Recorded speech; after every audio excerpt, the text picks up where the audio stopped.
विद्वानों को कहेंगे। राम जी के 5 बाप थे। 5 कितने? राम जी के 5 पिताजी हैं।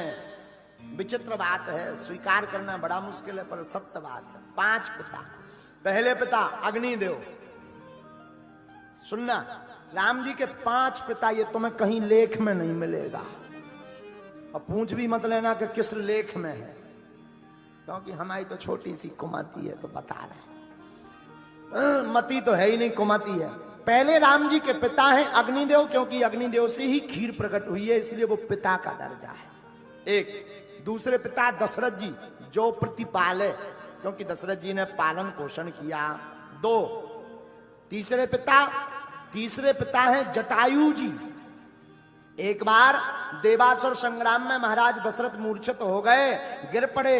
और जब संग्राम में गिर पड़े तो जटायु जी ने अपने पंखों से दशरथ जी की मूर्छा को खोला। दशरथ जी प्रसन्न भय, मांगो हम तुम्हें क्या दें। जटायु ने कहा हमें कुछ नहीं चाहिए।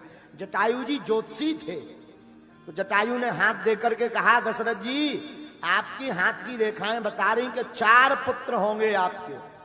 अगर देना ही है तो बड़े पुत्र के ऊपर हमारा अधिकार हो, ऐसा हमें वचन दे दो। दशरथ जी ने सोचा अभी तो एक भी संतान नहीं है, अगर ये कह रहे नहीं के भरोसे हो जाए, हमने वचन दिया। तो तीसरे पिता हैं जटायु जी, और इसको प्रमाणित हम यूं कर रहे हैं, दशरथ जी के प्राण गए पर राम जी ने अंत्येष्टि क्रिया नहीं की, पर जटायु जी की अंत्येष्टि क्रिया की पुत्र रूप में, और जटायु को पिता मानकर। तीसरे बाप ये हो गए। राम जी के 5 पिताओं में अब चौथे पिताजी सुनिए। चौथे पिता हैं भैया विश्वामित्र जी। जब जाने लगे तो तुम पितु, दशरथ जी ने कहा आज से आप पिता हैं इनके। क्यों?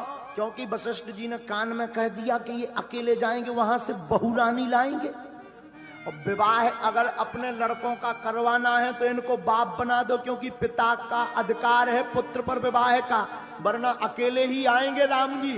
तो दशरथ जी ने राम लक्ष्मण को विश्वामित्र को सौंपा और कहा आज से आप इनके पिता हैं, ये तुम्हारे बेटा हैं। ये 4 बाप। 5वें पिताजी कौन? श्री जनक जी। पत्नी के पिता भी पिता के समान ही होते।